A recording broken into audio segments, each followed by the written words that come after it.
I'm just like, it's finally happening. It's here. Hi, everybody. Welcome to Historians of the Movies.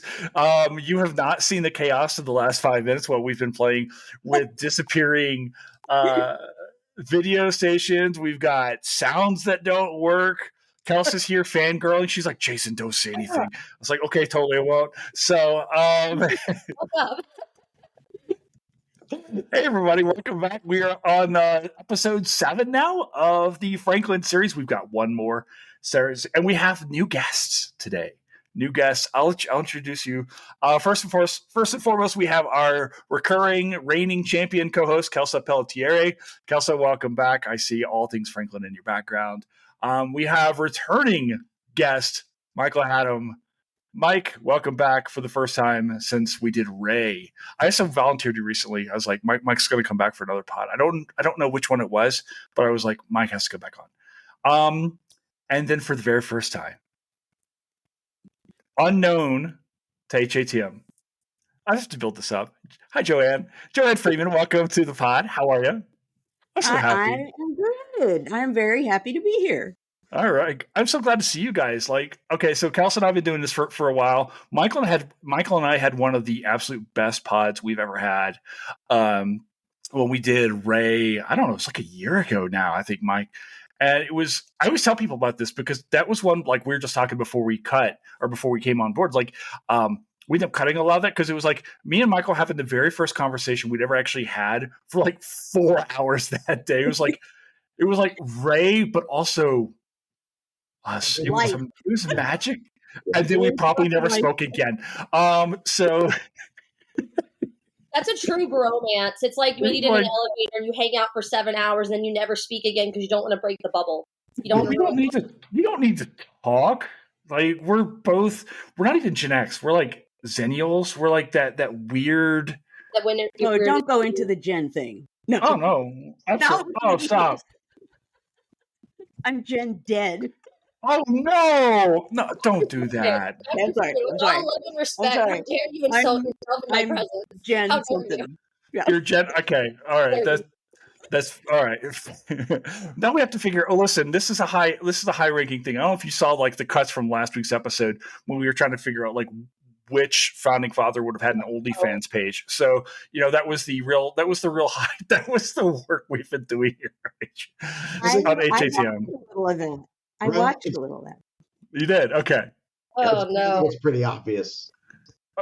Who do you have? I mean, it's Governor Morris, right? Oh, you think Morris, huh? All right. Oh, Governor Morris? Oh, yeah, he would. The Goof would totally buy into popular culture of any kind. Okay. Oh, yeah.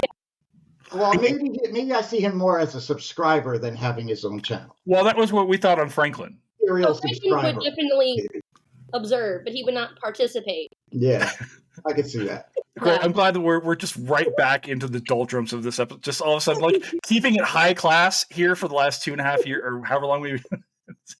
I finally get Joanne on the pod. This is what we talk about.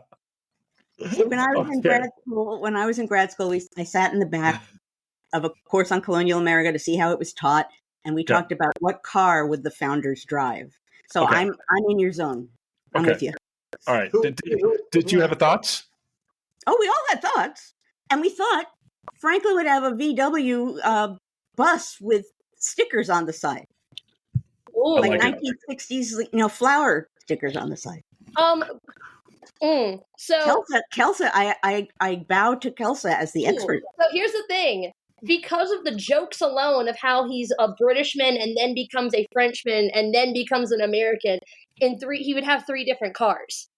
One of them would be a Volkswagen with stickers. One would be a Jag because it's villainous, and that's how all the Americans view the French. And the other one would have to be some British car that they don't make anymore because they can't make it themselves, and they always send it out for another country to make it now. You tell me he's not like rocking a Peugeot or whatever? That would be funny. That would be funny. I mean, during Franklin's like so-called like French era, it'd be something ridiculously ostentatious, like a Jag, something impressive and villainous, too extravagant, and the Americans going, "What the fuck are you doing, my guy?" Like, Franklin has that car era, but I do love the bug idea. Like to me, that's when he got back from France and chills out.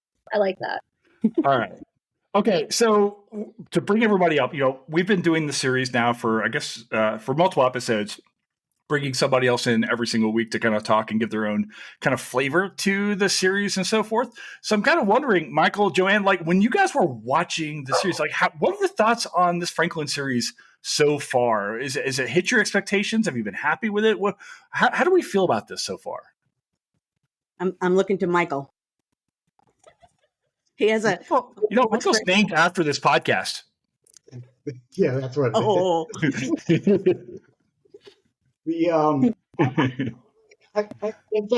should say, like, I kind of binged it, like, pretty recently. Like, I didn't jump on. That's a slog, man. And I didn't have high expectations, to be honest. Really? Like, yeah. When I first saw the casting, I was kind of like, like I'm of the age where, like, I see Michael Douglas, I think like Fatal Attraction, kind of, you know what I mean? Like, maybe it's just like he's kind of been out of the eye, or out of my eye at least. Like, so maybe I didn't realize how old he'd gotten.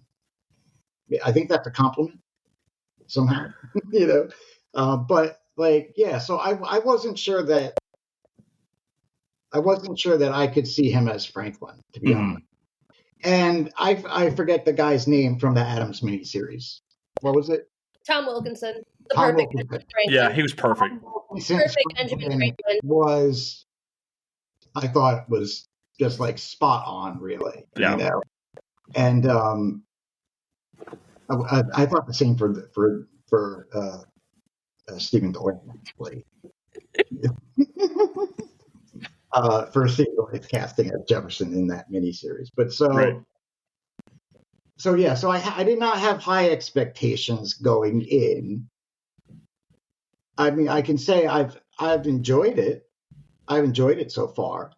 I have not read Stacy Schiff's book, so I don't know like what the translation of that looks like.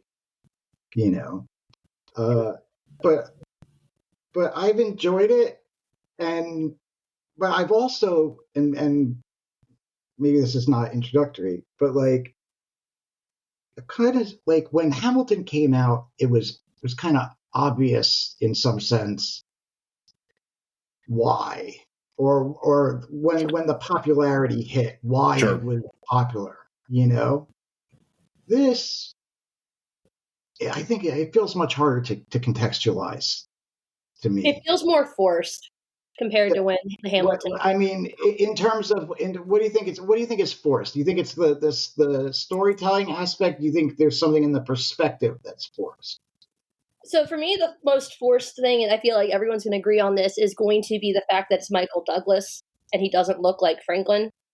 Like, and this is something Jason and I have talked about the entire time he's let me come on and about my nonsense, is that the shadow of how good the Addams miniseries was has put a pedestal of a bar that is really high on like how certain figures have been successfully portrayed. Again, Tom Wilkinson he's my perfect Benjamin Franklin. He is my perfect Franklin. The other side of that is, like, to me, it makes sense why they're doing this. It's, the 250th anniversary of the revolution's going on right now with like all different like early, late aspects and stuff. But the fact that it's coming out of just sideways, in my opinion, from Apple, I feel like is part of why people are like, where is this coming from? Like, let's be honest. Apple's not good at like advertising their shit, in my opinion. And it just unless you're Ted Lasso, then. But I also think, and I agree that I can't get past Michael Douglas. Mm-hmm. It's like, it's Michael Douglas. Feels like Michael Douglas. It just Michael Douglas. He's grown on me. He's grown on me. Well, okay, I have to confess. First off, I binged on it today. Oh my God, Joanne, you did so much work to yourself. I had not watched it before, and I watched the episode we're going to talk about, and then I was like, I think I maybe better go watch it. So now he's grown on me a little, but I think Benjamin Franklin has what I would call the George Washington problem. And I got the George Washington problem from people who work in documentary film. And they said to me, no one who ever does any documentary or anything on film ever can get anyone to play George Washington and to do it properly. It's impossible to find someone to be George Washington. And I think Benjamin Franklin kind of has a little of the same thing going, in that Americans feel like they kind of know him and they kind of know who he is, and they have the sort of grandfatherly with the hair and the glasses thing going. And I think also for me, Howard Da Silva, 1776, excellent Benjamin Franklin. But that's the image everyone has, right? So there's like, you got to undo a lot, I think, to be someone to play Franklin. So I think the Franklin factor and the Washington factor are kind of related. Well, there are a couple of things on that. I think regarding the Washington problem, I thought David Morse was really good. Like, we keep coming back. We've talked about this multiple times in the series, like how much that John Adams series overshadows this series. And David Morse was so good because, again, you don't want your Washington to talk too much, because this way it ruins it. However, if we were going to ask friend of the podcast, Craig Bruce Smith, the only man who could play George Washington is actually Arnold Schwarzenegger. So Craig. He's not even here. I'm going to yell at him. I swear to God, Craig. My friends and countrymen say it'd be great. No. If you have seen George Washington, I beg you, never do that again. George Washington is pear-shaped. If you've seen his pants. Arnold, no Arnold. The Washington thing is, I thought that David Morse was the most realistic portrayal of Washington that I've ever seen. Like, I think if I had to guess, that he was probably the closest. Was the nose to what we might anticipate. My favorite Washington was Jeff Daniels in The Crossing. Because I haven't seen that. I haven't seen that either. It's one of my favorite American Revolution movies. That's the one where Hamilton's like, no, isn't that the one? Like, goes running. Right. He rushes in. He's at the Battle of Trenton, and he rushes into Washington. Sends him and one other guy to take out 5 Hessians in like a little watch cabin. So I can't say I can't say I enjoyed that one, but he was. He comes back with like blood all over him, and he rides back up to Washington's side, and he's like, "It's done." There's a great moment. There's the greatest moment in that film is when Washington and his generals, they're all having this discussion about where he's about to propose the attack on Trenton, and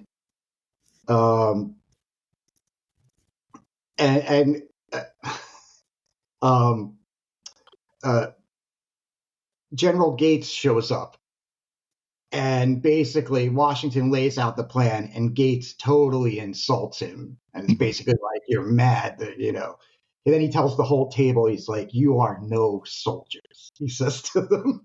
And then Washington tells Hamilton to take him out of the room, put your pistol on him, he says, and if he tries to take his men, shoot him. Hamilton was like a gangster in the Crossing. And the Jeff Daniels is like the exact opposite of Morse. Like, he totally played him, in as if he was like a real person, which Morse did not, which is what we think of as being the most accurate, But I think sometimes the whole thing, my whole point is to say, not to quote movie lines, but is to say, that sometimes there's something really appealing about, unexpected portrayals, or unexpected depictions. There can be of some of these founders, Okay. Yeah. Actually, like, I wanted to get into this later on, but I think maybe we should talk about this now, because when it comes to like the casting and things like that, and I'm thinking specifically in this, we've all kind of lamented John Adams' portrayal in this film. Eddie Marsan's almost playing this like cartoonish kind of character and so forth. We finally get John Jay in this series as well. The first time I think we've seen John, I can't remember any time I've seen John Jay like on screen before. So I was excited. John Jay issues about this episode. Okay. Let me ask you this, right? One of the things I kept thinking about, and I've seen this discourse on Twitter and things like that recently, was about the youth of many of the founding fathers, many of whom were younger than I am now. I'm 46 now. I think, and I want to say that Adams is like 48 right around now. Jay is like 38 at the time or something like that. That's right. Jay's a little bit younger than Adams. Right. And then the casting, though, and I'm wondering, Joanne, if maybe if this is like a function of the way we remember these people as like these older folks or something. I don't know. Why are the actors so much older than the people they're portraying? And maybe, pick up on that? Maybe it is. Right. No, it's true. And maybe it is that, you can't break away from the founding father sort of idea that even though this is trying to give life to things, that you it's sort of like the fake British accent in old movies, like somehow or other it lends like gravitas to the movie. So maybe that's part of it. But John Jay, man, like, did he like spit on the producer or something? Because like the guy you hate, like he beams in and you're like, I said, ew, who's that? And then I was like, John Jay. Well, thank you. Exactly. I was like, oh, is this Jefferson? I was like, oh. When I realized that was John Jay. Slavery on him, right? They're like, well, we're going to have one guy who's going to like talk about abolitionism, and I kind of believe in it, but I'm going to threaten the person here with me. It's like there's always some founder who gets blamed in some way for slavery, and John Jay, man, like within 5 minutes of the start of this, John Jay's like, he's like Snidely Whiplash somehow. Well, that is something that I genuinely hate about this series. They're so quick to just like villainize people and make them super like twirly mustache villain. They've done that with Brilliant's husband, who is not that fucking smarmy. They've done it with Adams, and I fucking hate what they've done with Adams. I like actually hate how he's portrayed in this entire series. And the same thing with Jay. I'm just like, the same thing to Joanne. I was like, who the fuck is this guy? And then he says Mr. J, and I was like, wait, what?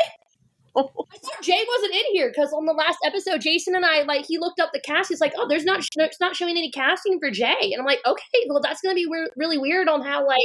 Jay, he's so not that guy. Yeah. Okay. He's like the diplomatic guy. He's the guy who has all this diplomatic experience and who actually is at least a little forward about the fact that he's anti-slavery. And I think somewhere there's some diary account that talks about him telling a dirty joke, but that might be the only account I know of John Jay not acting John Jay-like. So that was not my image of John Jay. We've had a bit of this discussion throughout the series about slavery, and it's such an important discussion to have when we think about the foundations of what becomes the United States and things like that, especially because I think in so much of the contemporary dialogue, and I think it's probably always been this way, where the founding fathers have this, I mean, even the idea, I hate this term founding fathers. It just doesn't feel good to me. It's deifying these people. I know it's part of the myth building and so forth, but about the discussions of slavery amongst this group of elites in the time period. But this was maybe as explicit as we've seen in this series thus far. And we only saw it for just a few moments in a carriage, you know? Right. It just gave Jay long enough time to be obnoxious to the Black enslaved person he promises to free if you behave properly. Yeah. Which weirdly enough, like all the stuff that I've had to read, like I've read separate biographies on Jay and stuff, and that's why when that happened, I was like, this ain't my dude. This is not John Jay. I don't like this at all. But it's weirdly reminiscent, all these tones of with Adams and John Jay, like versus Franklin, is like legitimately it's so old school historiography of just like the internal fighting of like the founders, quote unquote, in France. And it's just like, is that the only like peripheral we're viewing this from right now? It was so weirdly seeing like historiography like show up in my screen, just going, so Franklin versus everybody. Nice. Nothing's changed in 50 years of historiography on my screen right now. It was very weird to see that. Yeah, I'm wondering, especially with it being Mother's Day, if maybe we could start, and Joanne, maybe you might be the person that can kind of move this forward in time the best. If we can get away from this founding fathers, and I don't know, First Bros would probably be fine. Something like that. The dudes. The dudes. You know, something. Michael, what do you think? I mean, all right, go ahead. Well, the thing about like the term founding fathers, right, is that that is a distinctly 20th century term, right? Like in the 19th century, some people would refer to founders as the fathers. Jefferson was the father of American independence, right? Things like that. Washington, the father of the country. But the specific term that became so sort of ubiquitous in the 20th century is like a very early 20th century thing, right? Warren G. Harding coins it. I was going to say, I think it's Warren G. Harding. That's his contribution to America? Yeah, and that's in like 1916 when he coins it. And it's not, it's not long after that he dies. It's not long after the publication of Charles Beard's Economic Interpretation of the U.S. Constitution, right, which shone a very bad light, right, on the founders, especially in the convention. Is kind of the point of it, right?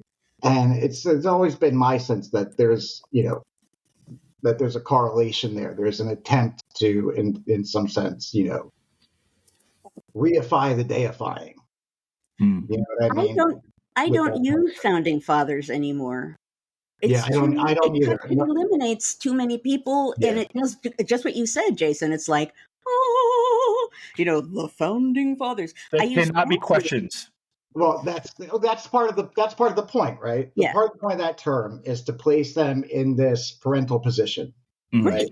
And to place citizens in the, to put properly patriotic citizens, right? To place them in the position of obedient child. Yes. And it also it reduces it to 20 white guys in a room. Thank the founding fathers. Yeah, we're so far past that. So fathers. Yeah. But that's the thing, right? Just like that's a very early 20th century, and then obviously becomes all the more so after the 1950s. Like it makes sense that it wouldn't work necessarily a century on. What have you replaced it with? Joanne, what have you replaced? I mean, I guess if I have to say something, I say founders, or sometimes I'll say framers. Mm-hmm. If you're talking specifically about the convention? Well, framers for the convention. Yeah. Founders, but when I say founders, depending on who I'm talking to, I will usually make the point that I say that and not founding fathers because it's a more inclusive way of thinking about it. So. Yeah. Founding fathers eliminates an entire, gender. The half the population. It's, and again, Michael, I think you absolutely hit it on the head, right? Because it comes forth this idea of that today in 2024, driving around in my big pickup truck with my stickers on the back of my truck, the only way for me to be a proper American is to obey the founders, the founding fathers, right? The only way is to hook, line, and just buy in with every last amount of that and not recognize the times change, that these people were incredibly fallible themselves. They were full of their own vices and everything. They weren't perfect human beings. And I think that's part of the story to be embraced here is that you've got imperfect people trying to do the best they can, and and looking back at it 250 whatever, it's complicated, right? Sometimes trying to do the best they can. Sometimes not trying to do the best they can. Sometimes being assholes. Sometimes being self-interested. But often because they're human. Well, that's the point, right? Right. Yeah. And in spite of all that, totally, absolutely. All right, I want to draw our attention back here to the episode because we have this amazing thing going on in this episode that we really don't see anywhere else in this show about Benjamin Franklin, and it's called the American Revolution. There's a whole war, it turns out, that we don't see. I love that they finally remembered that there's a fucking war that's been happening that they mentioned Meanwhile. 4 episodes. I love that. Meanwhile, in America, it's like it's over. It's my climatic opening I have ever seen of an episode of a TV show. I'm like, wait, so we missed the whole thing? I know it's a siege, but what the fuck? It's like, would you like to know about cowpens? Not your series. All right, moving on. I do love how they showed the marching, though. I do love how they did that and had the little subtle tone of they only looked the French, who they recognize as a real nation. I did like that. I was like, that was nice. I have to say that and again, that was the first thing I've seen of the whole series was the surrender at Yorktown. So it's like, it's over. You should have had me on earlier. God. Oh, see, so you have to watch the whole series. Oh, your fault. But I did perk up at that, right? I was like, okay. Oh, look, Oh, it's a surrender at Yorktown. I love a good big scale reenactment kind of thing, despite the hokey, American flags that are frayed and waving in the wind. But aside from that, I appreciated the scale of it. And just like you said, Kelsa, the American and British thing, where the British were looking at the French but not looking at the Americans. I found a document once at the Library of Congress. I think it was in the Rochambeau papers. And actually, it was not a document. It was a series of letters. And it was between French and British officers. And they were essentially, the British were saying to the French, would you please just handle the surrender? These idiots don't know what a surrender is like. They don't know what they're doing. You and I understand war. You and I understand each other. We've been dealing with each other for centuries. We'll fight again. Let's just do it between us. And so I thought about that, watching that scene. So that when it started, I was like, oh, I didn't have big expectations. I don't know if I had any, but that immediately I was like, oh, good. We're having a war moment. We're having a surrender at Yorktown moment. And I have to ask you guys a question. And this could be because I have not watched all the episodes. Okay. In that first scene, Lafayette, someone next to Lafayette says, they're not looking at us. And Lafayette goes off and says, play a different tune. The someone who says they're not looking at us to Lafayette in French with an arrogant expression on his face, I assumed was Alexander Hamilton. Is it? I was wondering that. I don't know who the hell that was, because weren't they wearing a Hessian helmet? He didn't look Puerto Rican to me. I didn't catch what he looked like. I just saw an arrogant guy. Yeah. Standing next to Lafayette. That must be Hamilton. I was arrogant, and he was like, I hope to God it was not, because if we're going off of like our expectations of how this founding generation, whatever we want to call them, is being portrayed, that's the worst fucking rendition of Hamilton I've ever seen in my goddamn life.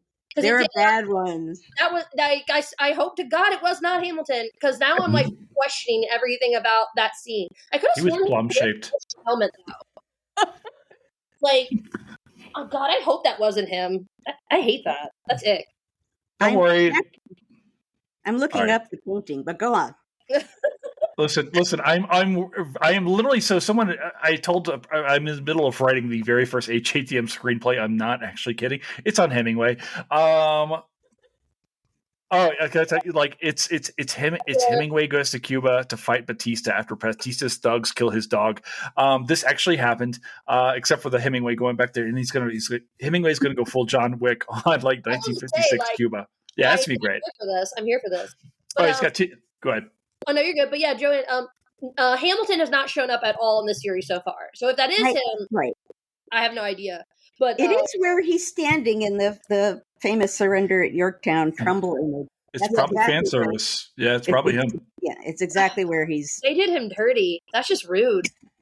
Here, I don't know if anyone can see this, but wait, not so well. Oh yeah, okay. Yorktown. He's standing precisely where Hamilton was standing in that image. So okay. That's my Hamilton contribution. I assume that because he had an arrogant expression on his face, but what do I know? Yeah. One of the things I do like about the scene is that if looking at that scene in comparison with the Trumbull painting, right? Like it's a very different tone, right? Yes. To the scene. The soldiers yelling at the British as they walk past.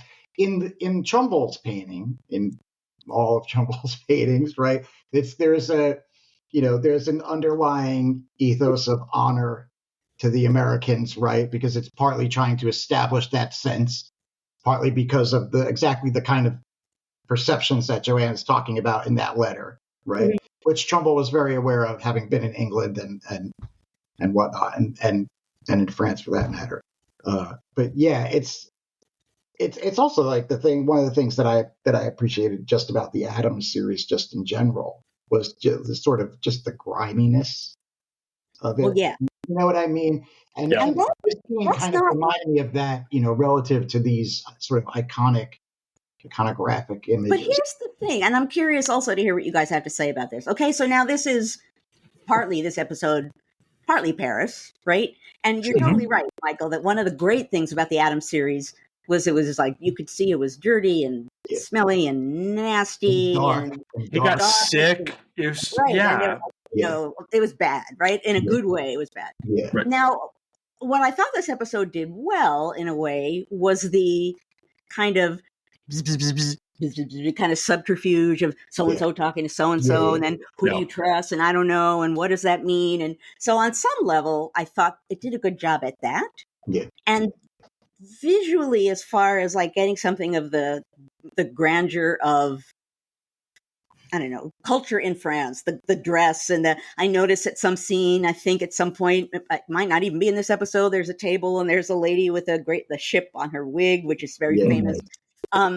So they did that well, but there's nothing that we've seen. And granted, I mean, it's Versailles, but even so, there's nothing 18th century.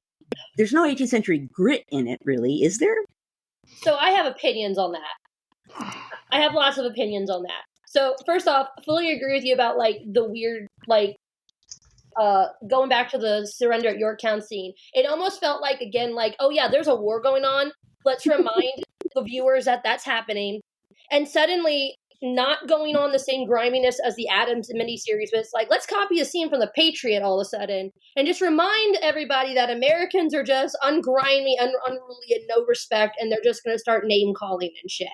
And it was just like, that felt like you just tried to like throw in a whole bunch of like subtlety and historiography and like things that we know about, like, you know, the militiamen eventually becoming well-trained soldiers and things. It felt like a weird pull from The Patriot just to remind you, like, they're colonial people and, like, they're grimy. And it felt really unstructured and not well portrayed. And then on the other side of everything, it's like, there's a lot of griminess stuff going on in France and everything, but it's almost too clean cut. So, like, I can see from Dr. Freeman's perspective really well on that part. I think the best scenes that they've done as far as like the French stuff is the first 3 episodes is where all the best scenery has gone with Versailles and France and everything. You get the right lighting with the candlesticks. You get like this, like the grimy atmosphere and the subtlety of talking behind closed doors and all the secrecy. And all in this episode just felt rushed as hell. It all felt forced. It all felt rushed. It felt like they were like, we need to get this to production. So let's get like these like other 7 steps of like editing and nuance that we have to cut into everything. Let's just skip it. And it felt forced in a lot of ways on this episode. And I didn't like it for that. But Jason, I still stand by this. The previous episode's the worst fucking episode in the entire series. Nothing moves past the CGI stag. I haven't seen it yet. I didn't get that. Yeah, you're not missing. No, honey, don't watch that one. Don't watch 6. Like, genuinely, go 1, 2, 3, 4. So confused 5, 7, right 8. now. Like, you know, this was a much better episode than last week's, and I feel like the subject matter actually is far more interesting to me because so much of the American Revolution, even though we've all discussed this, like we would have done movies together on HATM by now. Had there been more American Revolution stuff, right? But there's just not. Absence. There are so few American Revolution movies or portrayals. There are so few. Oh, Joanne, I've got a special pod. I've talked to you later about. Anyway, but you're absolutely right. But here's what this episode does that's interesting to me. Mm-hmm. Is okay. The war is over. We've finally gotten to the war is over. Yorktown is over, and the English have surrendered, and now you've got this great jockeying going back and forth between these 2 rival powers and this young upstart, and nobody trusts the colonies, and I felt like this was far more interesting to me, frankly, than anything that we've seen on this series thus far. Because everybody's got what they want, but are the Americans going to renege on their debts to France? Are they going to settle something off over here? What happens with Canada? What about the cod? And finally, right? Okay. I love the codfish reference. I just do. Okay, so for anyone watching this, most people will not have appreciated the way that the 4 of us here appreciated the codfish reference. The degree to which these people in this period, and particularly Massachusetts, obsessed, but not just Massachusetts, about codfish fishing rights, and how it appears everywhere. But what about the codfish? That little tiny moment when John Adams is like, the codfish. I was like, very nice. Also, right laugh. It was great. I loved it. here's the other thing, right? And we talked a little bit about this last week. East Florida and West Florida also get mentioned here. Like, for me, I'm like, the Floridas, they exist.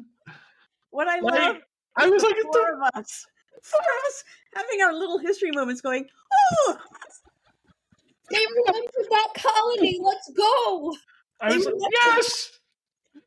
Yeah, it's like can someone talk about the cattle? That would be great. I've got a book coming. But I've gotten here on the podcast. I can talk about this as much as I want. Invite me on and I'll interview you about your own book.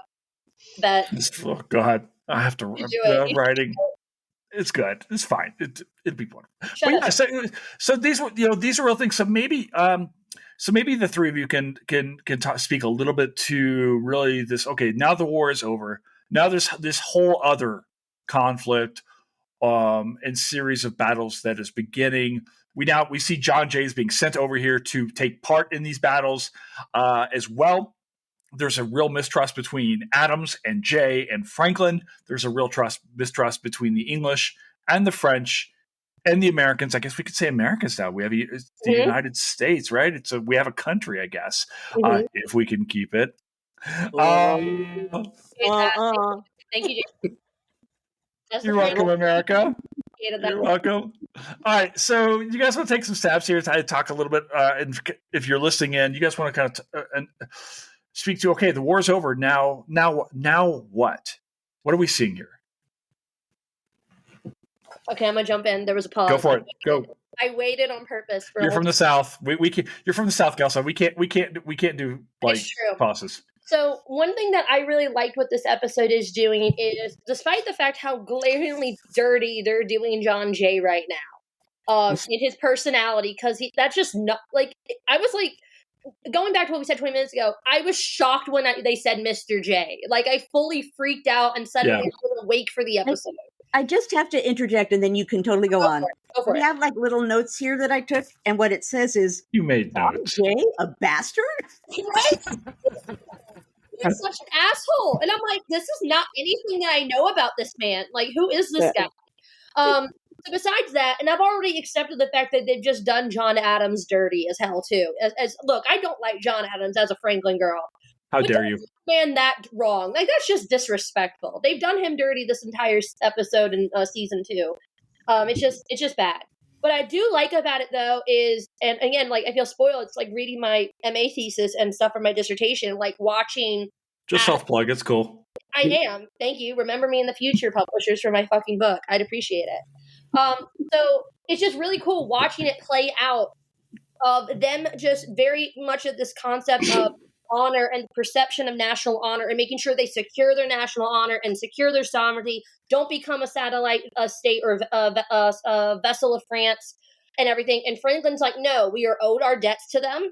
And the subtlety of this aspect that I like talking and researching about came out in a previous episode, 2 episodes for those who have not watched the series yet, where you have like the very big conflict of Franklin v. Adams, like their different perspectives of like listening to the French versus like, no, taking them to task bullshit. Like this, again, they make Adams come out the gate just being like anti-Franklin and anti-France, and I don't like that. But the fight there is really, really accurate overall, even though it's shot out of a slingshot instead of slowly tossed down a hill like it should have been from the beginning. But the whole John Jay and Adams unifying front for American interests is dead on correct. Like, we already geeked out about the codfish with the Newfoundland fishing rights and everything. Mark Kurlansky's very happy right now. Go on. So he should be, because it's important. God damn it! That's the whole reason Adams gets sent back there in the first place after he left. He literally got sent there by Congress to advocate for New England and those fishing rights. So it's completely accurate how like angry he is in bringing that portion up. That's the whole reason he gets sent there in the first place. But then Jay being there, and I was hoping they would set it up because, again, Jason, we talked about this last episode. I was like, the whole thing that makes Jay interesting and why he wants to renege on the workings out with France is because he doesn't trust Spain. And he was in Madrid the entire time of the war trying to get loans from Spain. He gets jockeyed around all over the place, disrespected, doesn't feel like American interests are being honored when everything feels like he's just getting like played like a puppet and being disrespected the whole time, that when he is one of the leading people dealing with negotiations while Franklin is sick before they're able to bring him back in, it's like a good 5 months that Franklin's just completely inept of being able to do real negotiating. He is fully sick. The bedroom scene of him like pissing blood, not being able to move, completely accurate.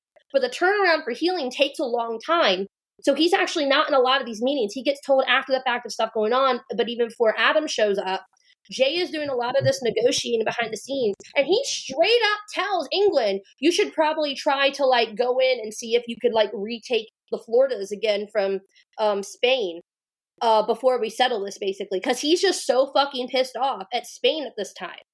And again, doesn't do that with anyone's permission. So that one aspect of like deciding how like what's best for American interest and honor, and like this is what we say, but we will act differently if we need to. Pretty good. A little too far in some areas, but pretty spot on. So again, love the fact that Florida came up, but it was so off to the side that it frustrated me. I was like, oh, Jay showed up. They mentioned Florida. Is that portion going to come up? Are we finally going to hear something about Spain? Nothing.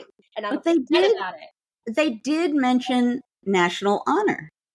The whole and Craig Smith just perked up from Japan just now. Well, you know, every time we say national honor, Craig goes like, "What?" If you say international honor, I'll show up. But good. And personal honor, I'm in the mix. But but really, you know, when you see how people in this period, let's say in the 1790s, like, well, Hamilton, right? He talks about national honor and personal honor pretty much in the same way. Mm-hmm. And so that actually was, again, I had a codfish moment when they it's the new term recording, codfish moments. That's pretty much it. I love that. It was a codfish moment. I was like, yes. Actually, they would have been thinking about national honor in that touchy kind of way, in a way that's worried about, you know, really what the nation will be thought of almost as a person. Credible, you know, on a par with other nations in a way that we don't tend to think about foreign affairs now necessarily, but in that period would have mattered a lot with the little, you know, pipsqueak, maybe we're a nation now, United States at the time. And the other thing to bear in mind is that while we're watching all of this going on in France, in the United States, not everybody even knows the war is over. Yeah. Right. They're still fighting after Yorktown. People don't know necessarily that there's been a surrender, that it's over. So the other thing is, not only do we only see, I think, well, we hear talk of Saratoga. I got that far in watching the previous episodes. And Lafayette. You're going to be disappointed in that one. You're going to be disappointed again. I'm going to be disappointed in that one. Yeah, they just glance over it and it's very upsetting. It made me cry. Yeah. Oh, okay. I don't know. Michael just looks so upset saying that. Yeah. It was so. I thought it was really downplayed, and part of the reason for that is because in my head, I'm watching the first few episodes, and like I expect that Saratoga is going to be like this big moment. Bring on Saratoga, man! Like the turning point that they would make the most of that. You know, it's the turning point, right? Yeah, like, it's kind of just. I don't know. It kind of like, it happened, and then things kind of went on. Yeah, and that's one of the that's an example of like, I think like a political an opportunity for a political moment sort of missed. You know what I mean? No, I fully agree with you. Like that was one of my biggest complaints of the first couple of episodes after that happened. I was just like, so. The whole reason why France is able to finally convince the French government, Vergennes specifically, to convince the French government to publicly support, is not even like you're not even what? Like it was just so anticlimactic. Like it infuriated me when I watched. We saw was Franklin's face, right? The whole army pause. Yeah. Now I shall print broadsides, right? That was the Saratoga moment where we didn't even really get the French responding. Yeah. And that's the point of it, right? Yeah. So yes, it mattered. It was a big deal, but I'm expecting like a scene with Vergennes and his, you know, and other ministers like talking about the significance of it. Like, making clear like this, the whole situation has changed now. Right. And we can do things that basically that he's been asking for, that they couldn't do. Mm-hmm. Yeah, but the storytelling in that aspect was very, very disappointing, I have to say. Yeah, after episode 4, the whole pacing of the shows kind of like made me sad, which really sucks. Can I address Florida for a second here, because it's a thing I actually want to talk about. Yes. One of the things that I feel like that happens here is when we're talking about. First of all, I'm really happy to see Florida enter into some of these dialogues, just because, again, I feel like in our contemporary age, and this has been some of the problem I've had with some of the discourse about early America recently, is because the Floridas never go in on the revolution. They kind of get left out of this narrative, and that's not really fair. And also, there's not a lot of non-native people living in the Floridas at this point in time. And it's weird because the way that people are talking about Florida in the time period is, well, it'll be England's for a while. Okay, England's going to give it to Spain after the war, right? And the reality is, it's really a name only. So if you're listening in right now, because this doesn't really show up a lot when we talk about early America, you see us tweeting or whatever, it doesn't really show up a lot. And the reason for that is because nobody really has power over Florida. We have it in name and name only. We saw a reference to Native folks in this episode to I think they were kind of talking in terms of like the middle ground, the Ohio area, and things like that in this episode. But say in Florida, it's Seminole power, or a rising what is going to become the Seminole people power, who are Seminoles and Miccosukees, who are really kind of controlling most of those peninsulas, with the exception of, say, Pensacola and St. Augustine. So you see these things. The United States starts to move towards Florida in the early 1800s because, in part, in my mind, because Native folks have such a presence there, and it's really kind of got to get stopped. I was like, we see. It's like Florida, but in Florida in name only for some reason. It's this thing that I still I continue to want to pack. We're going to get this period that comes along called the Second Spanish Period that scholars have referred to, which I can't stand, just because I don't think Spanish Florida ever existed to begin with. So a friend of mine, Judith C. Hawkins, often once told me, she's like, the Spanish were prisoners of St. Augustine. And I just love that expression, because we talk about controlling the Florida was no one ever controlled the peninsula. At least the Europeans never really had control over it. They had these little slivers, these outposts, and that was it. So, long story. Rant over. My turn. I agree with you, actually, but that's a whole separate conversation because of like French and then eventually Spanish to Louisiana. But we can drink and talk about that another day. I agree with you on that. Actually, Michael, do people? You work so much on memory. Does Florida ever show up? As far as when people are talking about because Florida, I think, becomes a state in 1845. It's just kind of there for a while. In the minds of Americans, like, do people ever start to consider that as part of the American narrative until much later on, or where does that even come along when people think about early America? You know the answer to this. I want you to say the answer to this. No. No. No, Florida. No is the new episode. Is the next podcast. Yeah. Florida. No. Florida. No. Brought to you by Jason and Michael, by Hattem Incorporated. So sponsored by Taylor Swift's new song. One of the things I want to go back to was the honor bit, and go ahead. It's just to say that there's a really broad context to that, right? That part of it is about the war and the circumstances between the British and the French, right? But it's even more deeply rooted than for the Americans, right? Because it goes back to the colonial period, right? When there were sort of distinct and very well-known arguments made by very sort of famous French naturalists like Buffon, right? Which talks about how the whole continent is degenerated is the word, right? And that the animals are lesser in the North American continent compared to Europe, and by extension, they made those applications, like it was extended to the indigenous peoples, right? Mm-hmm. And then by extension, also to the Europeans who had been rooted there, right? So there's this long-standing sense of inferiority, right, on the part of the Americans. And it's like rooted in the French Enlightenment, and they're within that milieu as they're now negotiating their independence.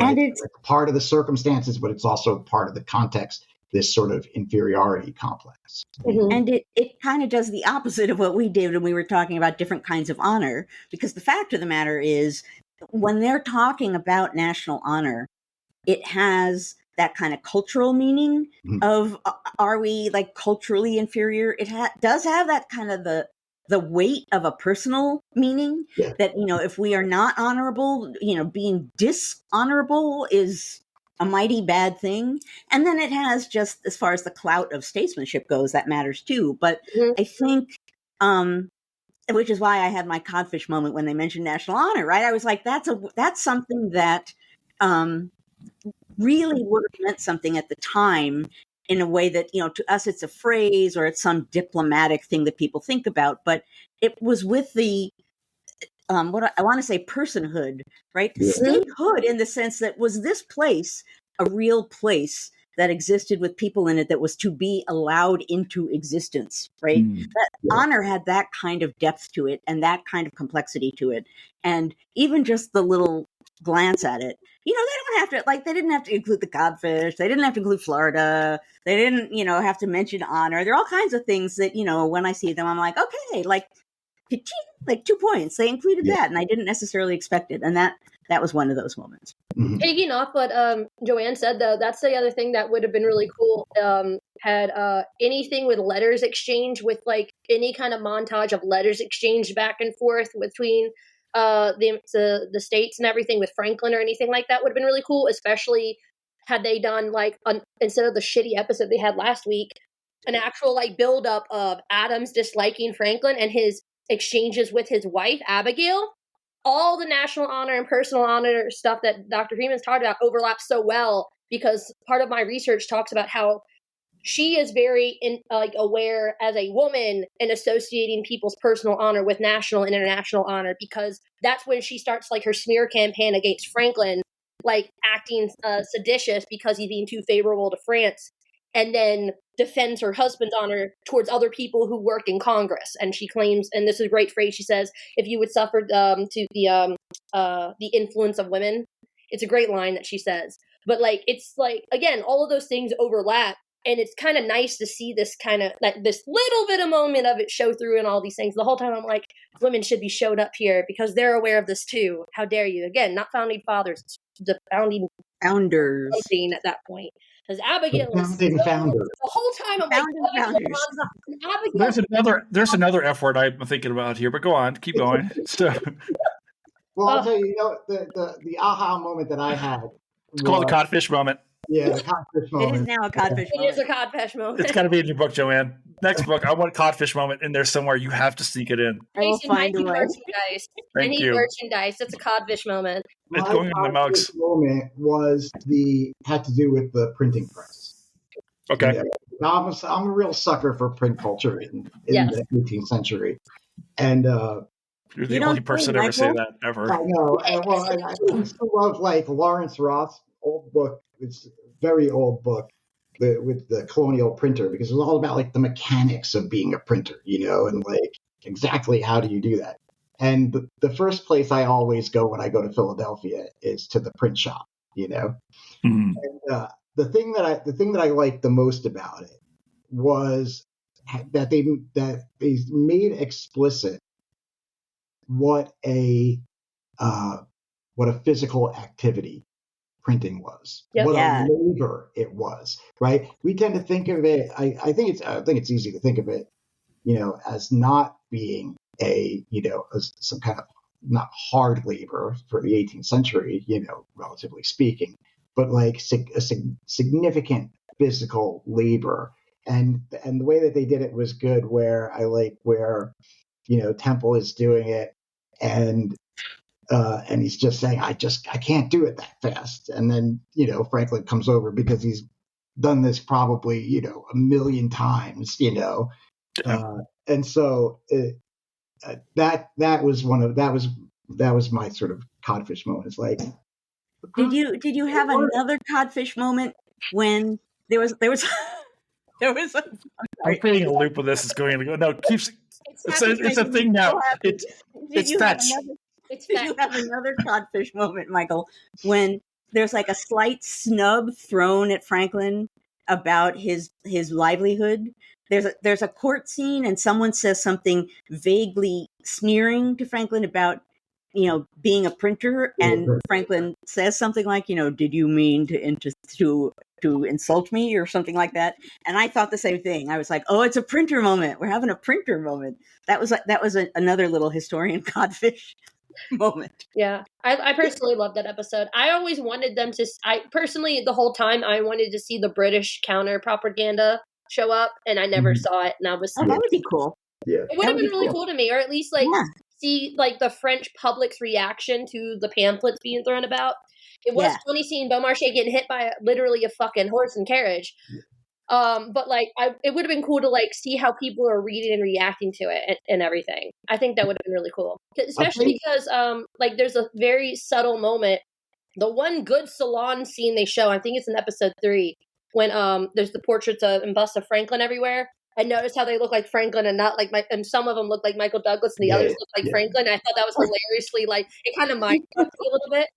Well, at that event, they have like statues and other like things on display celebrating the Battle of Saratoga and all these other like subtle things to support the Americans, but they're not named, but they're not listed by name.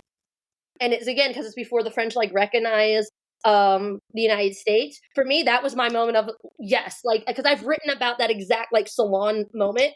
So that was my codfish moment. I was like, okay, you're off to a good start. I'm not hating this right now. That was my moment. It was great. I want to say something about, in a serious way, about codfish moments. Because what we're all doing here is attesting to the fact that we're so emotionally invested in the stuff we study and write about, that when we see a little reflection of that in some piece of popular culture, we want to jump out of our seats, right? It's like, it's like one of the real things that has grabbed me.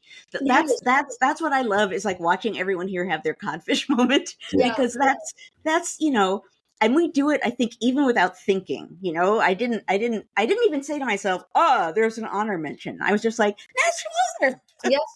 No, Joanne, every time I see the word Florida pop up on Twitter, I'm like, oh God, what now? So this was Jason. No. I won't lie, Jason, I've never been so happy to have my niche be somebody so popular in Franklin, because at least I get like funny things like the Franklin plumbing, and it's literally him holding a plunger on the side of a truck in a Philadelphia like car. Whereas you with current events in Florida comes up, I can only imagine how much you cry on the daily. And I'm so sorry for you for that. That just sucks. Florida is just a little bit a lot. So for that purpose, yeah. You know what I had that codfish moment, but I have also. We're gonna make so much money off the merchandise. I need it. Hashtag. Get ready for your mugs. That codfish moment. But I'm thinking about what the codfish moment that I haven't had yet. That kind of thing. And for me, it has to do with the work that Franklin did with seamen and escaped prisoners. The prisoners of war thing is so left out, and I fully agree with you. It's kind of glaring. I think it's kind of glaring. Like it was not an insignificant part of basically in 77 when the English started capturing basically privateer ships, right? The Americans on these privateer ships were taken back to England and put in prison. And the numbers of Americans in English prisons rose pretty quickly throughout 77. Mm-hmm. And they were in, I wouldn't say English prison, they're in pretty dire conditions, right? Oh, they're horrible. And they started sending letters to Franklin and having other people, that they knew send letters to Franklin. We had lots of this. I saw a lot of this when I was working at the Franklin papers in grad school. And was to tell him about the conditions and could he negotiate with Stormont. And at one point there was almost a deal between him and Stormont, and that kind of blew up because it got revealed publicly. But anyway, what happened was Franklin ended up setting up this network of agents in the areas around these prisons. So if an American escaped, they would know to be able to find this agent, and that he would give them like clothes or something like that, or a small amount of money and give them a promissory note that they would bring to Franklin, and Franklin would reimburse these various agents, and basically give them enough money to basically come across the channel to Franklin at Passy. And he used to get lots of visits from these prisoners, these escaped prisoners, and so many that eventually he started printing his own promissory notes in triplicate that would promise that the prisoner, the escaped prisoner, would show up, and he would give them one of these slips. He would give them some money. At the beginning, the money came out of his own pocket, and then later he put it on his expenses, but it would say, gave so many leave to so-and-so, and that they were then to bring that promissory note to the Congress in Philadelphia and repay the Congress whatever the loan was. And he kept an alphabetical list of escaped prisoners. That's what it was called, the alphabetical list of escaped prisoners. And it was pages and pages long, So like it was a not insignificant part of his experience.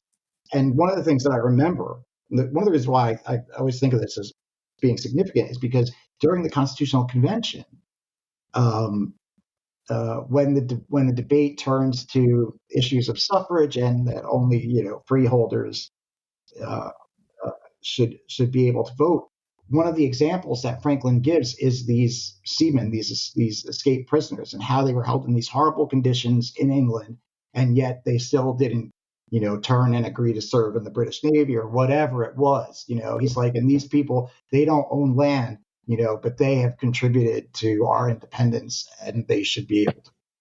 It's a really significant part of the non high level politics. Right. Because this is pretty much the high level stuff. I would argue that it actually is more high level than what you're alluding to, actually, because that's a whole nother thing that happens. For those who don't know who David Hartley is, he's from the lower house in House of Commons in England at the time. He and Hartley were really good friends when Franklin lived in England still. Hartley came over for dinner often. They worked on experiments together at Franklin's home, where he leased out to Miss Stevenson and everything like that. And for the entire time leading up to the war, he was an advocate in Parliament on behalf of the colonies. And I know, listen to them and their grievances. They're legitimate, so we don't have a war, so we don't fracture the empire and things. And throughout the war, he's still advocating to end the war. But the whole time, he is also separately writing to Franklin, pleading to his friend to try to end this war and like this breakup of the empire, right? And it's really cool watching like this intersection of friendship and honor play out, because the entire time that Franklin's responding to his dear friend David Hartley, who he has no animosity to, all he does is write about basically how dishonorable England has been toward the treatment of American prisoners of war. So, and he's like, it's constantly on his mind, even with like letters to his like friends he's been close with for 15, 20 years at this point, depending on which time period in the war you are. And it's always at the front of his mind, so much so that I'm upset we didn't see it in here. One of the things that Franklin is very strongly advocating on, it's almost a joke how the Canada shit comes up here, because the whole thing, it is true though, it's a fucking joke how they set this up though, and I'm mad about it. Like, yeah, it's cute that he does it, because the whole point is you ask for too much so you get what you really want. That's the whole joke here set up. But something that Franklin was absolutely unmoving on was reparations for POWs of American POWs, and basically saying fuck British POWs because of the treatment that American POWs experienced. And it's like, no, like the British have done everything they could to not treat American prisoners of war with respect and honor and dignity. We have attempted with far less resources and have been unable to due to the less resources, but we have at least attempted. And it is such a powerful negotiating tool that he uses that I'm upset it never came up here yet. And again, like it almost like it's just like almost a fucking joke how Canada is just like I hated it. There's something that it was a grind my gears moment for me. It was a codfish moment that annoyed me, I guess, is the way. I want to weigh in on those. I feel very seminar table-y. I want to weigh in on those two codfish moments, because what Kelsa and Michael, Michael's having flashbacks. Go on. Michael referred to graduate school just a few moments ago as though we didn't know, but go on. So back when I was in graduate school. Still there suffering. Both of you guys sound like a long time ago. I'm sorry, Joanne. Pardon? Back when I was in grad school. Back all those years ago. Actually, it does feel like a long time. Some before times. Like a very long time ago. But I did when I said, I know you very much you like print culture. That's what I was thinking of. I was like, yeah, I remember when you were at Yale. I remember that. But what I wanted to say at the seminar table about those two moments is what you guys are both testifying to is the complexity and the humanness and the layers of what Franklin was doing there. That, on the one hand, I suppose I have empathy for people who are doing any kind of documentary or fictional interpretation of anything. But both of you were really testifying to, I would say, those are bigger than codfish moments. I would say those are like codfish revelations. Those are like, they're like a real deep-seated sense of what was really going on at the time. And that's very hard to communicate. And you make all kinds of decisions when you're preparing something for TV or film. But both of you are attesting to, and anyone I would hope listening can hear in just listening to you guys, the level of what was going on there and how many different people it meant something to. Yeah. I offer to the table, we say something. So because we're arguing, like you just said, that me and Mike are like, these things are too important. Are they the gout then? At this point, it's something that is instrumental to Franklin at this point. Like, and it's something that never goes away the whole series. It's more like a gout revelation. There's a codfish moment, and then there's the gout. It's just no, because I think the gout revelation. I'm not ready to enter gout revelation into the lexicon. That's a bridge too far, Kelsa. Painful. That's just that's too painful. Fine. Settle for codfish moment. I'm trying. I would have been really shocked if there had been no gout. Well, right. If it wasn't gout, I would have stopped watching. I'm not even going to lie when I say that. I was actually happy that they showed it. Yes. Right? Instead of just having, complaining about it, which is typically how it's been done. Like, they actually showed it, and you get a sense all right, this isn't just some, slightly inconvenient thing, Yeah. The other thing I want to say about the prisoners was, the reason I wish that it had been included also is because, the notion that there were American prisoners of war in the popular memory of the Revolution, that's largely limited, to things like the prison ships, in and around New York, largely, and I just don't think that a lot of people, that just general viewers would be aware of how many Americans were being held prisoner in England, and then really the impact of that experience on him, I think, so I think that there, it could have really been just a few minutes in one of these episodes, but that I think, would have gone a long way to, again, showing the levels that he's working on. He's not just laying around and having occasional meetings with Vergennes, there's lots of other things that in this role that he has to attend to. I think that it was just a real messed up. So what I would add, I liked, Michael, when you said the codfish moment you didn't have, and I was sitting here thinking, was I missing a codfish moment? Have I missed? And I guess I would say one that I missed is related to what you guys are saying, is him interacting with people who are not elite diplomats at Versailles. So all of the things you're talking about, the ways in which he was actually affecting and interacting with regular people, a little bit of that, and you're right, it just wouldn't have had to be a lot, but just to indicate that it wasn't just a room of people wearing fancy clothes and that there were other things going on, that could have been a good thing. Had they literally just had a scene where Temple came in as the secretary talking about who he's meeting with and everything, and suggesting the overwhelming number of visitors would have done it for me. And they didn't even try to do that. That's true. That would have been easy. Yeah. Can Can I ask, we've seen in a few different episodes now, we've seen the arrival of Adams and we've seen the arrival of Jay. And so I'm kind of wondering, is Franklin's reputation back in the States now? Is it faltering by this point in time? Is there a thought that he's an old man who's tottering along his way? When we are first introduced to Franklin in this series, he is this arguably most famous man in the world, right? And now there are a line of men sent here to replace him because there's a sense, at least on the show, that he's no longer up to task. Is there a sense here now in the United States by the 1780s that maybe Franklin just is his position faltering? Is this because he's been away so long? People are falling out of love with the man. What's going on with his own thoughts? Among some, yes. Yeah. Among some, they were highly suspect. They thought he was maybe just living it up too much in France, and that he was being sort of frivolous. And there's like murmuring throughout a lot of correspondence from the period between military officers, political correspondents. I think actually, surprise, Hamilton. Hamilton talks a little bit with his buddy John Laurens about how, we got to send somebody there because we don't know what the heck he's doing there. And there has to be someone to kind of mind him. So certainly that was part of what people were thinking back in the United States. Mm-hmm. Yeah, it's not going to be until after Jay gets there and like that whole year and a half of negotiating where letters are finally going back and forth to Congress because less ships are getting blown up. So correspondence can actually finish crossing both ends. But it's going to be at that point where more and more people in Congress are going to be siding more with the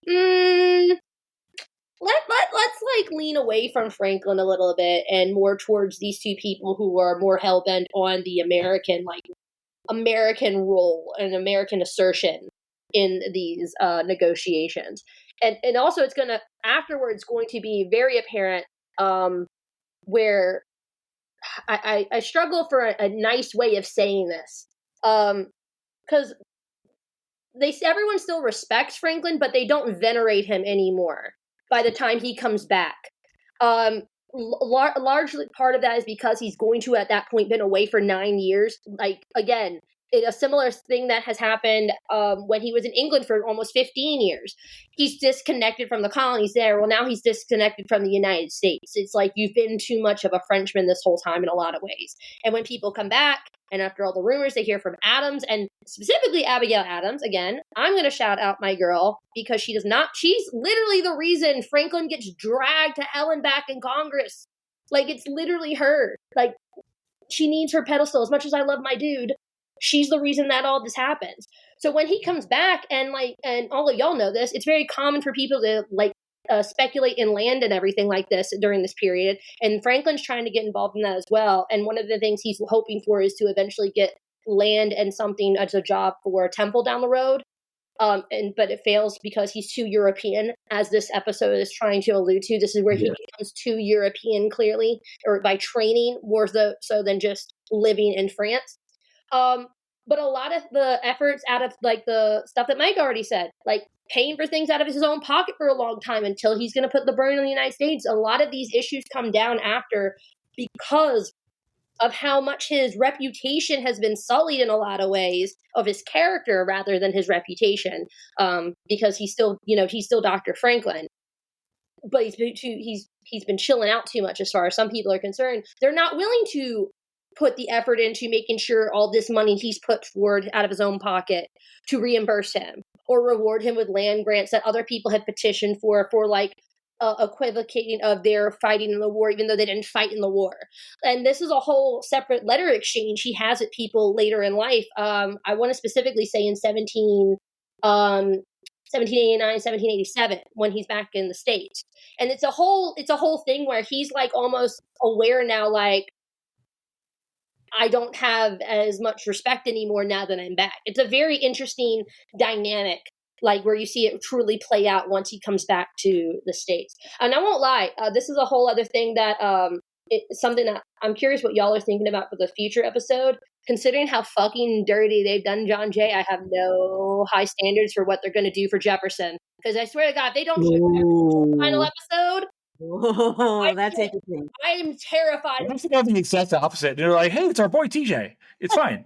I'm going to get pissed. Great. No, I swear to God. If Tom's they do here. that for John, That is interesting. Because Dr. what Freeman, I I wanted to apologize in ask- advance. I'm going to get crude here. But if they suck Jefferson's dick in the final episode when they've done that much dirty stuff to John Jay, and one is clearly the worst person when it comes to slavery, considering what he does to Sally Hemings, I'm just saying, I hate the series if they do that. But- I'm going to but be infuriated. here's the thing, though, and here's part of the answer to that, I would assume.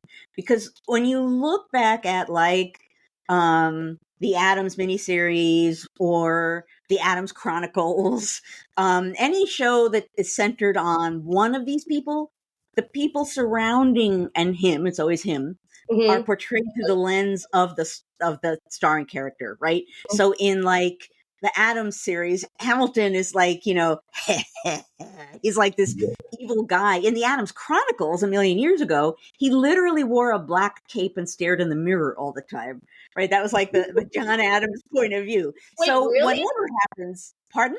Really? Really? I hate this. I hate that so much. Because it was the John Adams point of view, right? Hamilton is a bad guy. So, no, he really, that was a million years ago. I was like a teenager. I was already obsessed with Hamilton, and I'm watching this and I'm like, really? That's amazing. That's Like, amazing. really? You know that there was a series in 1974, The Wives of Benjamin Franklin. So it's like a multi-part series. And, that effectively tried to cover his whole life in like 4 episodes, you know. Good luck. But there's not many interesting things about it. The one is that they're pretty clear about his opium addiction in the last episode, and then, but the other just sort of curious note is that Benjamin Rush is played by William Shatner, if you can imagine that. What? No. Mike, we're doing an MST3K version of this podcast on that now. So prepare yourself. Oh yeah. And Shatner. Like That's Benjamin. disgusting. Franklin. Franklin. Yeah. What I wanted to say Only about today. what I wanted to say about, okay, now I did a William Shatner as Benjamin Rush imitation on your show, Jason. But what I wanted to say about whatever happens with if you're looking for a low point, keep going. Let's go. is that however he's portrayed, I would assume the logic of that will be what Franklin thought of him, right? Yeah. But here's my question for the next episode. You guys take bets. Are we going to have a visual moment that looks like the unfinished portrait of the signing? Are we going to have a visual moment with like the guys, the document? Michael is shaking his head yes. No, I think there will be, but I kind of hope that the scene is after the British commissioners have left, so that their seats are empty. You know that would be I mean? nice. That's how I would do it. But that would be nice. I'm hoping to see that scene. Yeah. We're looking. We got a codfish moment. That is a potential codfish moment. There is not a doubt in my mind that scene won't be there, but I have a feeling it's going to be kind of how like the Yorktown moment happened here. It's going to show up at the very beginning, make us go, and then it's going to be ignored. And I won't lie, because Dr. Freeman, you got me thinking about this. So Franklin actually has high respect for Jefferson at this point. So coming in, I almost want to see, I have a very, very specific reaction from a Jefferson in my head right now of him showing up in France. It's going to be very, very interesting. Because at this point, everybody who likes this period of history knows this, like Jefferson and Adams are best friends. They're writing constantly. Jefferson's also constantly writing with Abigail Adams. They are separately friends. Like he is friends with both of them, right? And again, shout out to my girl. She has constantly been writing to people about how terrible Ben has been and like how disrespectful his actions have been for the honor of her dearest friend John Adams, her husband. And when she joins Adams later on in France, when Jefferson's there, they all have dinner and stuff. So clearly, like she learns about all the things. I'm really sad though. We didn't have a scene where Helvetius' dog pissed on the floor and she cleaned it up with her sleeve. I forgot about that. Yeah, that's true. And it did not happen, and I was upset about it. Although they've kind of like overplayed the washer lady thing. But I mean, I also like that. I'm glad they kept it in. But like, so in my head for the next episode, Jefferson has to show up. they're going to have that scene as the opener, probably, with the portrait and like painting, like pretend somebody's sitting there and we'll finish it later or unfinished or whatever. But Jefferson's going to, if they don't present him as being like cordial at all, I'm done. Because even for Franklin's perspective, when Jefferson gets there, Jefferson was always respectful to Franklin and not, as far as I'm aware, antagonistic to Franklin. Even when he disagreed with him, he was polite enough to go, I'm not going to just start shit with you because I feel the need to. It's like, I am here I'm here. It's the whole famous thing, like, are you here to replace Dr. Franklin? No, I am merely his successor. Like, he's aware he can't replace Franklin in France. So it's like, the way that they present Jefferson in this episode is going to have my entire, like, feeling cemented in the series. But I have to say, I have to respond to that quickly, and then Jason, of course, you can beam in, because I just need to say this because it's going to be important if anyone is watching this and then watches the next episode, is that Kelsa, you have just given anyone listening to this episode a potential codfish moment. They're going to be watching and they're going to be like, she said Jefferson's going to be this way. Let's see. And they might have that sort of she was right moment or wrong, but either way, you might have just like given a mass codfish moment to people watching. I don't know, That's but the I'm glad you committed. I've ever received from somebody in history. I give you the compliment. I'm putting this exact moment on my CV. I need you to know. A mass codfish moment may have just happened. Joanne Freeman, I've created. You committed it onto film. So. But also, I said this last episode, and Jason and I did have a discussion about this. We're convinced the way, or at least I am, convinced the way they will end this series is the way they started it. Franklin coming in on his ship off the beach in Normandy. He's going to be leaving off a beach in Normandy, but there's going to be more people saying goodbye to him than when he left. And that's it. I'm convinced that's how they will end it. I was holding out hope. This is maybe my other potential codfish moment. Though not a lot of hope, but like I was hoping that you would see the return. You know, yeah. Like I did an article on this like years ago of just basically like looking at the media coverage and media accounts like around Franklin's return in July of 85. You know, and it was an event. You know, it was a widely reported event, but if they do that, Michael, they're going to have to acknowledge mass response to something, and they haven't been really big on that in this episode. Not.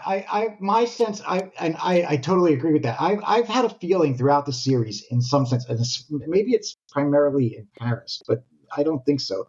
Is that so much of these episodes has been shot quite tightly. Yeah. Right? Like, you don't get a lot of sense of what's happening in the only time you get that is with Temple, and I hate it because it's a distraction. Like Jason and I have said this multiple times. Like, they're trying too hard to show the other side of this relationship with the son he could have like done things right with, because the whole other side of this, like, you know this, you've read everything about this too.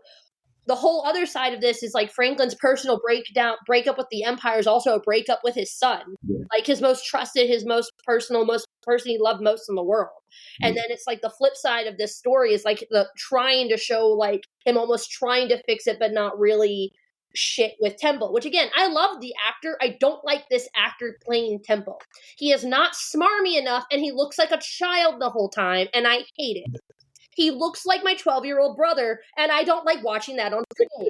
And I'm going to send you a picture, Jason. He looks like, now that I've thought about this more. Your brother or Temple? I'm confused. Temple's actor looks like my little brother, and I fucking can't unsee it, and I hate it. Because again, like Temple, like yes, he becomes this like really smarmy kind of dude and gets into drinking, gambling, and whoring around and stuff. That's true. But the character, the actor. I like him in other things. It just is he was not casted well for this. But by making him that young, they make that transformation logical. Except he was young and wide-eyed, and then he got there and he got swallowed up by it and fell in with the wrong people. You know, it kind of Well, that's the narrative, right? That's the sort of nightmare. That's the idea. Like we talk about this long time distrust of the French, right? And that starts with Franklin and the way that he ends up being perceived. It continues with Jefferson. Thomas Jefferson. Young men should never go to Europe before they're a certain age because that's what will happen to them, and then they'll never think highly of their own country. Yeah, but of course, there's a degree to which that happened to Jefferson at a much later age, right? Like that, because they understood firsthand the I don't want to say the corrupting influence of France and the French and French culture, but the potential influence, right? And not in a very not positive way. Partly that has to do with religion, like you guys were talking about in an earlier episode, But it's also so there's layers to this distrust that we're talking about when we're talking about the negotiations. Like just many layers to this that various perceptions of the French, especially from the American side, but like I was talking about before, perceptions of Americans from the French side, that all kind of collide, right? And that in some sense, end up like exacerbating one another to create these kinds of situations. And Temple ends up, at one point, Adams, and I got to say, I don't mind that Adams was done dirty here. I enjoyed it because I felt like I needed an Adams that was not McCullough's Adams. You know what I mean? So I feel like there's been a little balancing, which I'm fine with, even though it is a little bit over the top. But that's basically. So my point is that there are layers to this that and that end up making the Temple story when Adams calls him like, oh, your reprobate grandson, like he becomes like the embodiment of that Jeffersonian sort of nightmare. Yeah. The only problem I have is and this is like a simple fix to show that he ages, for the love of God, give him a different haircut under the wig and put some lifts in his shoes to make him taller. Yeah. It doesn't take that much to show he's aged, though. Like simple things. I would be good with that. There was that one thing where Franklin, when he was talking to him about the arranging the marriage, and he's like, I came here with a boy, and now I'm here with a man. And I'm thinking, well, it kind of looks exactly the same. Thank you. Really, that much change? That I can see. I understand him looking really young for a while. But it looked good for the first 3 episodes, but if you're jumping again through 9 years, put some makeup and simple prosthetics on to show him maturing. Then it would have been watching. I don't think anyone watching this will understand how much time passes between these episodes. They're not. You're going to think it's a year or two max. There's no understanding of the passage of time at all, actually. Yeah, it's a weakness in the series because it does feel like the series takes place over a matter of months versus a matter of years, right? And I think that helps to explain again the fact that Franklin is gone. It's easy to start distrusting the man because he's gone so long. Because Temple's going through this rite of passage as a young man, he's going through all these changes, but it's hard to see because physically there's all these subtleties that goes on as you grow. We just don't get to see here. I think it takes away. And of course, Douglas isn't even trying to look like Ben Franklin, but we've been over that 100 times already. I do want to say before we close out here, the only other thing that I'm interested in seeing is who accompanies him. If we're going to see Jefferson, who do we see with Jefferson? Does Sally go with him in 17, or does she? So I'm wondering. Sally shows up with him when she's 13. You can't not have Sally Hemings in the next episode if you've got Thomas Jefferson. One of the daughters. Sally comes across with one of the daughters. Right. Yep. But then she's there. So the question is, do we see Sally? Is that another moment to pin slavery on somebody? I would be shocked. You have to bring her into the show. If they don't, the series is dead to me, first off, because how dare they? I'm sorry, but if they're going to do all the other founders dirty and then not put that clear staple of dirty laundry out at the end, I'm going to be infuriated. And again, also, by the way, Jason, before we close out, I am going to say this. So this entire time that thank you again for having me as your guest host for all the series. It's been super fun. But from the beginning, I was just like, no, you have 2 more episodes, Kelsa. I know. No, we have one more, right? And then the other one you Two want. more. There's two more? Yes. Oh, shit. I thought next was the last one. Okay. I thought so too. The next. Go. You were going to say something nice to me. Go on. I was going to say something nice to you. Yes. Don't interrupt that. I lost the thought. How dare you? But more and more that I watch every week, the more I am now, and I hate that I'm saying this on record. I agree with Craig Bruce Smith. This is a vanity project for Michael Douglas, and I will never say that sentence again. Craig, clip it for your rest of your life. I'm never saying that sentence again. I'm never saying he's right again. I like him but the more and more the timeline situation, like simple things, just talking about what season they're in the episodes would have like done a decent of a timeline shift, like simple things of just showing temples aging. Simple. Yeah, there's no winter. Like there's no winter. Yeah. Like seasons have passed by God, like simple things like that. And then just, it's always this like, and I still come back to this, what I said earlier about this scene today where he goes Canada and nothing else. And it's like, it's a joke. I like that as a joke with the fart comment in the first episode. Like, cool. The levity is there. And but can I say, nothing else has like shown forth of like difference. No. It's all the stuff that I like to research, but none of the other things that are like indispensable to the nature of Franklin that made him good in France. And I don't like that. I have to weigh in with the very grave thing about the fart. Okay, so I do. So when I was fart moment, Joanne, is this a fart moment? I'm gonna have not my personal fart moment, but when I watched this episode is the first one I watched, and what I saw in the beginning in the way that they made the credits, they have a cartoon depicting a fart pass by on the screen, and I had a codfish moment because. Don't you associate codfish both with flatulence, Joanne? You're ruining an actual academic thing. Joanne, do it. An academic thing. If you've looked at British cartoons from this time period, they're always focused on their butts. Constantly. Yeah. People looking between their legs with a mirror so they can see their butts. Farts coming out of people's butts. When I saw that cartoon, I was like, oh, they got a butt cartoon. Like, someone did their research. Yeah. It was like a little codfish moment. But so when there was like a fart moment at the beginning, I was like, okay, we got a little something.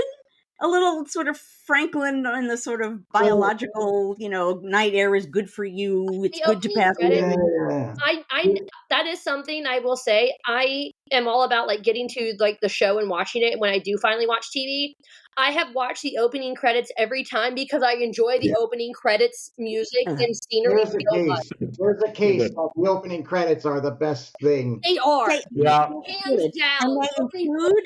they include the British butt jokes and cartoons and a fart. And that I give you as one of my codfish moments in watching Franklin. This is going to show up on your Wikipedia page, Joanne. I just know it. I will. Fun aficionado, professor at Yale. So let me pose a question. Right, there was this. You mentioned that you brought this up earlier, right? Which is this sort of perennial question of like, why does the revolution not work in movies? Right? Like the Civil War. I have thoughts. Great movies of the Civil War, World War II, even now World War I, right? Vietnam War, Afghanistan War, right? Like Iraq. But it's the revolution has for whatever reason you can make whatever arguments, but I wonder if like we talk about the Atom miniseries, which was I think successful, right? Yes, absolutely. And this one much less so. But I wonder if there's like is there something telling about the fact that depicting the revolution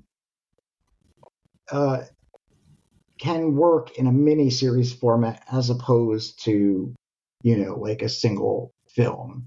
I wonder if does that tell us anything about this like age-old question about why there are no great American Revolution movies?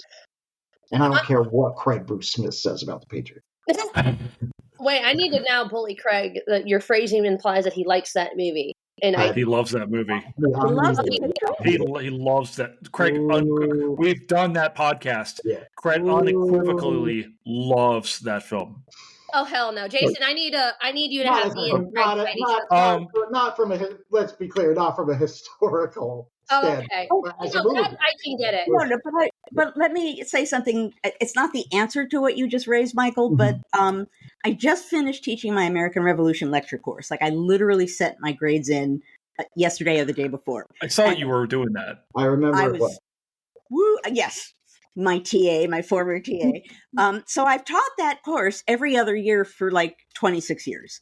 And what is uniformly true, and it's just as true now as it was, although there's different shadings, is that there are students in the class who cannot get out of the founder bubble, right? Mm-hmm. Yay, founders. And they go in that spot.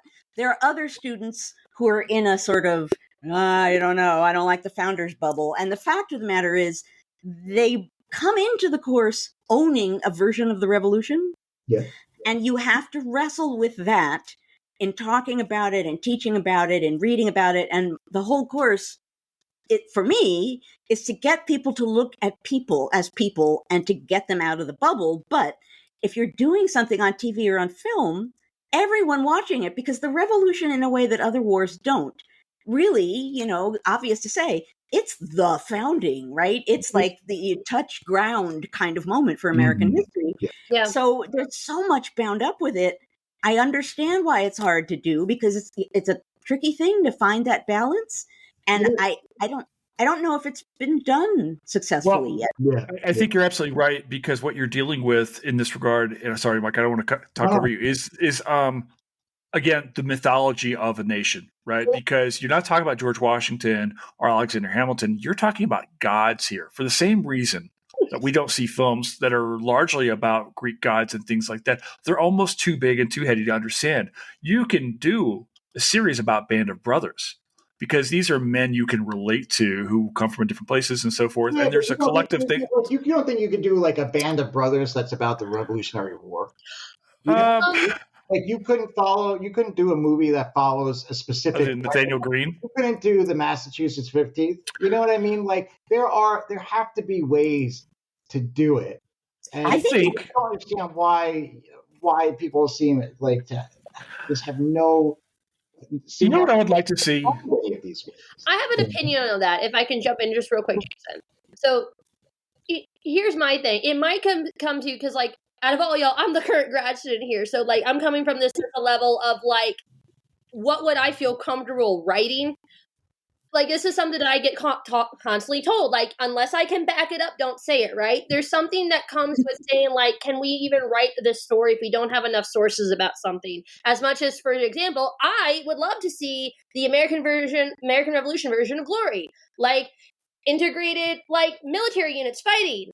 I think that'd be fucking cool to see. But do we have enough evidence to, like, say we could comfortably write something versus, like, people, like, again, like Dr. Freeman already said, like, people already have an invested image of what they have on it, right? Like, are people going to watch this if it's something they've already been, like, having? Yeah, but you have to do, like, I think part of the trick would be that you have to do what Joanne is talking about in terms of, like, what you have to do when you teach it to an audience of undergraduate, right? Mm-hmm. You have to find the preconceptions, right? The myths that have been embedded, and that's different for you could take a group of 100 people, and there are multiple memories of the revolution, right? Oh yeah, for sure. All at the same time, right? How do you latch on to those? How do you latch on to more than one of them in a way that it's not, let's say, it's not insulting to one or the other? And in a lot of ways, that's what, like a lot, I mean, I've been doing like a lot of 250th, like, advising for like, historical sites and museums. And that's the same challenge that they have, right? Mm-hmm. Like, is to balance, they have a traditional audience that is the traditional sort of museum or historical site. But so they're being pinned up against the wall. So they have to do this. But I think all of the things we're talking about here is part of why it's not on the front lines. Right. I think there's a template out there. It's actually, you're going to think I'm crazy, it's actually in the Star Wars series Andor, which is actually a series set prior to the Galactic Civil War, if you will, but it's a very on the ground level show and you're taking it through the lived experiences of individuals who are wrestling with, and some of them are coming with higher levels of ideology, like Luthen, and so forth, and others are just like pragmatists, right? And again, we talked about this episode. We talked about a book last week. I really think Kathleen Duvall's Infant Lost offers that venue, and it also shifts the narrative away from New England to Duval South to the Gulf South, right?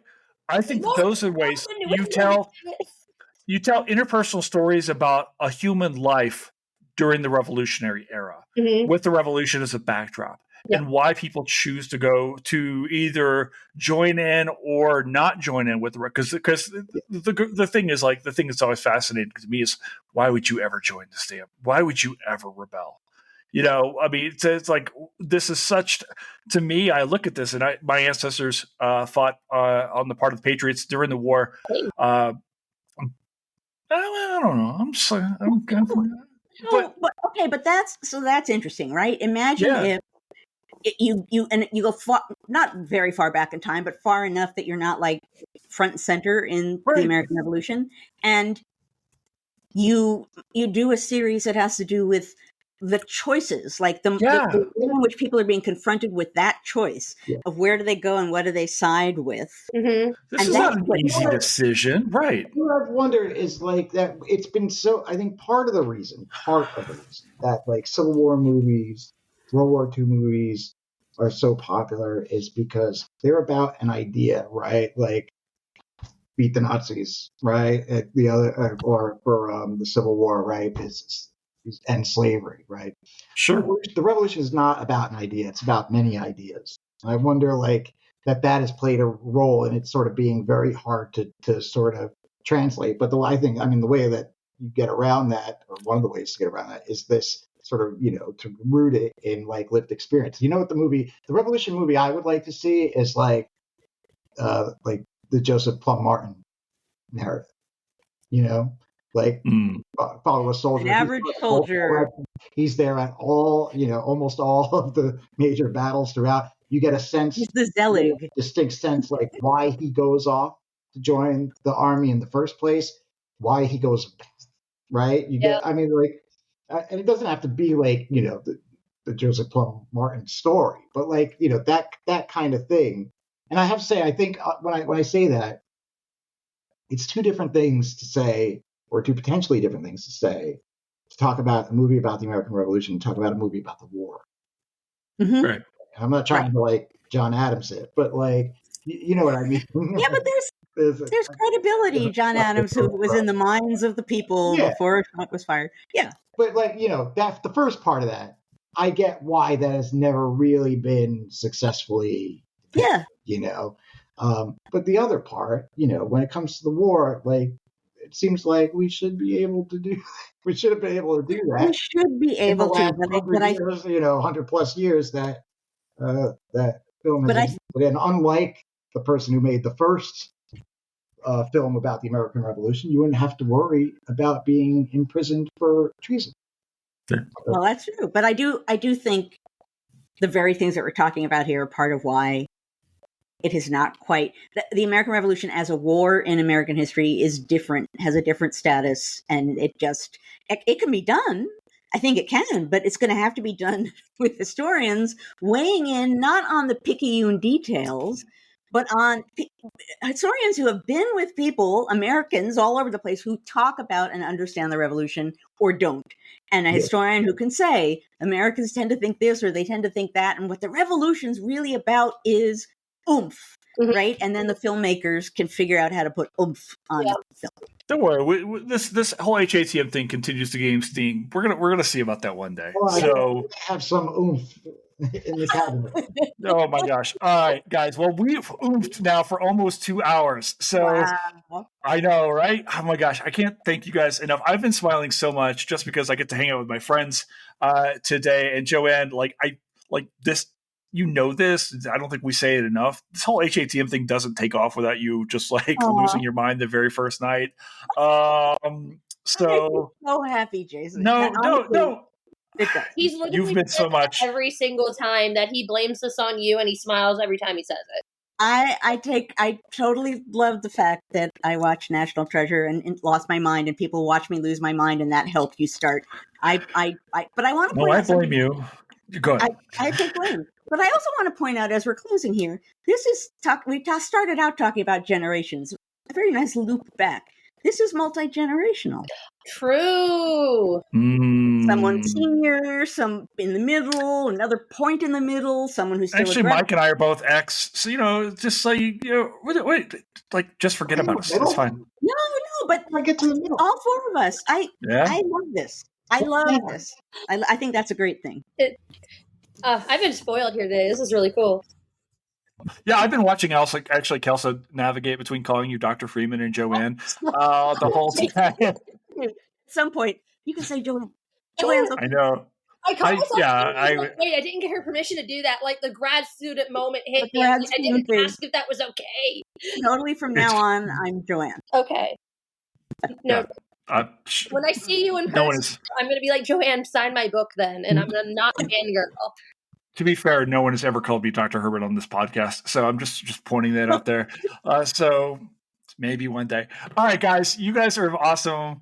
Thank you so very, very much for being here. I think that's it. I'm gonna hit pause now. Hey, and if you're listening, we have 2 more episodes. We got one more next week with Liz Covart, and then following up with Ted Stormer as a recap on this whole shebang. So thanks for listening in. Ciao for now. Thanks for having us, Jason. Bye, guys.